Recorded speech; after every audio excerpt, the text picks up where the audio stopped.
We're doing this for you, viewers.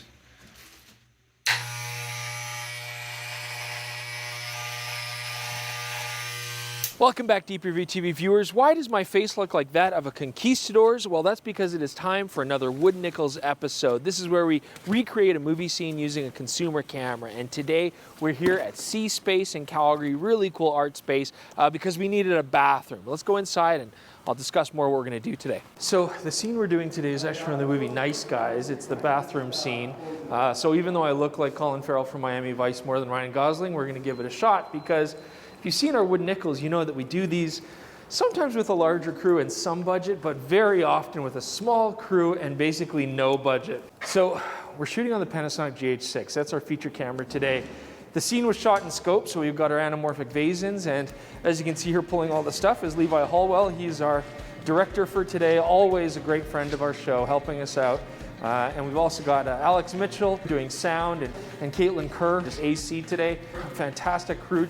And welcome to our lovely set. This is the bathroom. It's surprisingly hard to get bathrooms right now with COVID. We asked a lot of places. C Space was kind enough to let us use this one.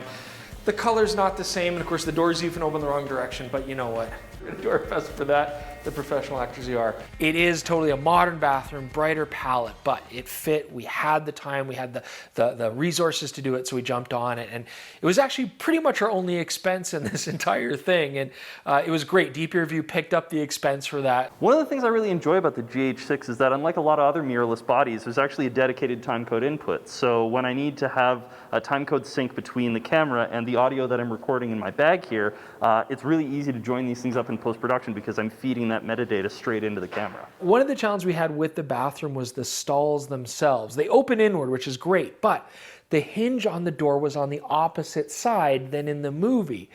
Might not seem like a big deal, except that my character's wearing a cast on my left arm, and it was already on there. I can't take it off and reverse it and mirror flip or anything. It was too late for that. So I can't hold a gun in a broken left arm. So we had to change up the blocking, change the physicality of the scene a little bit to make it work. And I think we pulled it off. So I definitely had it easier than Chris. I mean, he had to disfigure his facial hair and not wear pants. I looked at Russell Crowe in this movie and I'm like, beard, mustache, slightly overweight. I think I got this. I did change the leather jacket that I usually wear, but this was certainly not that much of a transformation. It's really funny, I never realized that in every previous Wood Nichols, I always play a scared person. Funny, the way you tell the story is funny. Funny how? I think I should go back. Why? Why? Huh? So this was a major departure where I have to be really intimidating, and it did not come naturally to me. The most difficulty I had with props was actually the magazine that I need to cover myself. I'm pretty sure Ryan Gosling had a bigger magazine in the movie to cover himself with. I was using an old Photo Life magazine. You might even see there's like ads for Hasselblads in front of my important bits that I'm trying to cover up during the scene. And the problem was it is an old magazine and it was falling apart, like just coming apart. Pages are falling all over the bathroom floor, and we had so many takes wrecked where it wasn't in the right spot. You could see my underwear, you know, it just doesn't look right, or too much thigh or whatever, and I'm struggling with this magazine trying to hold it in place. And of course, it's a big part of the physicality of the scene. I made the decision while preparing that I was just going to use my normal voice and try and capture the essence of Russell Crowe, but as soon as I showed up, both Levi and Chris were like, no, you have to do the Russell Crowe voice, pitch that voice down, and then I spent the whole time being like, is my voice lowish and intimidating? And I had an absolute nightmare of a time getting through the very simple and very few lines that I was given. What's the line? I'm sorry. I just want to ask you a couple questions. I just want to ask you a couple questions. Sorry, but don't get upset. And no deep breaths. Don't get upset. I'm not here to bother you. Just what? This is definitely the toughest time that I've had on a Wood Nichols. Probably the biggest limitation to using anamorphic lenses is that they have a very long minimum focus distance, and I'm the one character who has some real close-ups, and focus was definitely a real problem in that. In fact, on the big focus pull, I actually had to cut the pull early because my face was already in the minimum focus of the lens. All right, we got through on schedule, and that's thanks to our awesome crew. Kaitlyn Kerr, Alex Mitchell, and Levi Holwell helped us out huge today.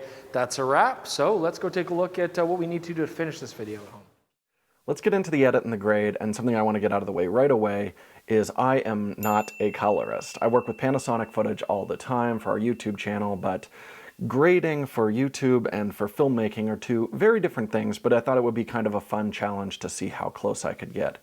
And the first thing that immediately jumped out to me looking at the footage is just how dark the actual scene that we're referencing is. And I would consider it a stop, 2 stops under how I would typically expose something. So I was definitely fighting my instincts, keeping the skin tones at about 50% on my waveform. The biggest challenge in the grade is that the original scene has very yellow, gold kind of skin tones to it, very warm, which makes a lot of sense because the original scene takes place in an orange painted bathroom where we were in a white bathroom. When I tried to match the skin tones to the original film, it just looked very weird and out of place. So I eventually just wound up dialing that yellow gold way back and just going for something that looked more natural in the environments that we were actually shooting in.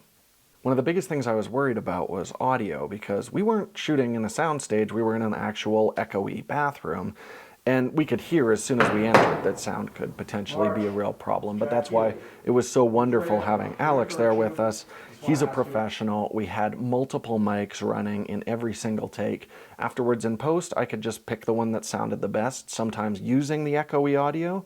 March, check Healy. And sometimes using the very clean audio. Check Healy.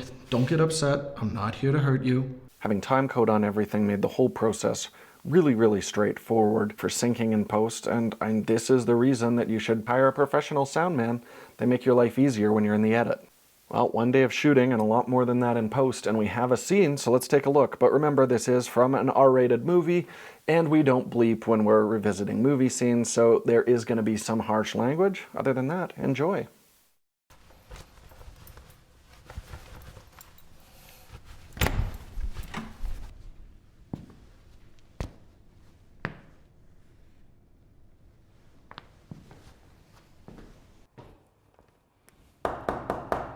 March, check Healy. Don't get upset. I'm not here to hurt you. Just gonna ask you a question. Hey, no. How stupid do you think I am? I got a license to carry, motherfucker. And ever since the little visit the other day, this little baby's gonna stay right here. Fuck.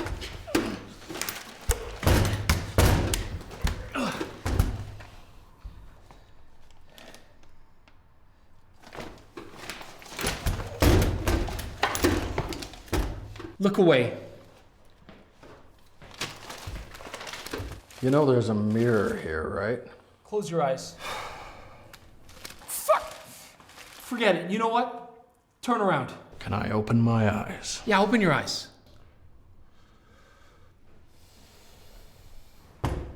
What do you want? I want you to find Amelia. All right, so let us know in the comments what you think, how that went, and if you have any questions about the GH6, we'd love to answer those. Otherwise, do please subscribe, like the channel. We'd really appreciate that so we can bring more content like these wooden nickels to you. And otherwise, thank you guys so much. We'll see you soon with another episode of Deep Review TV.